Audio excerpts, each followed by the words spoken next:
warahmatullahi wabarakatuh. Dan salam sejahtera. Saudara-saudara yang dihormati, hari ini saya ingin berkongsi tentang sesuatu yang mungkin terdengar sederhana tetapi memiliki kuasa luar biasa. Kesopanan dan kesusilaan.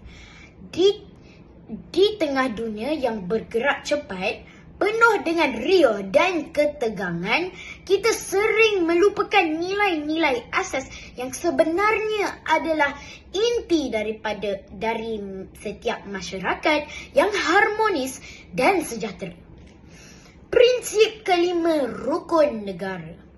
Kesopanan dan kesusilaan bukan sekadar peraturan etika kuno. Ia adalah fondasi bagi negara bangsa yang kokoh, penuh kepercayaan dan memberi berkat kepada semua rakyatnya.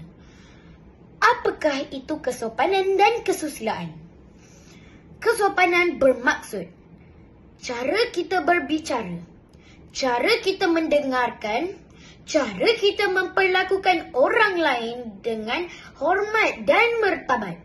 Ia adalah bahasa tubuh kita, pilihan kata-kata kita dan kesedaran terhadap perasaan mereka di sekeliling kita. Berasa sama. Kesopanan dan kesusilaan adalah janji kita kepada semua bahawa kita akan menghormati hak-hak mereka, mendengarkan perspektif mereka dan bertindak dengan integritas dalam setiap keputusan.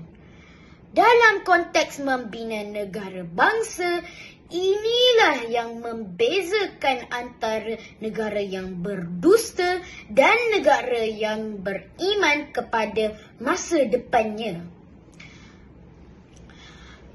Kesopanan bukan kelemahan. Ia adalah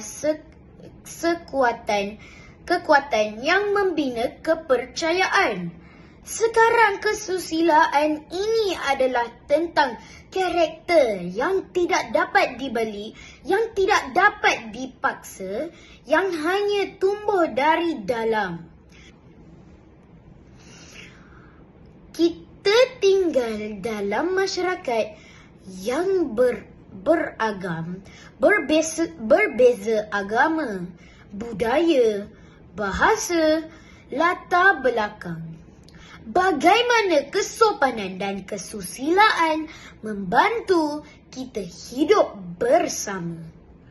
Kesopanan adalah jambatan.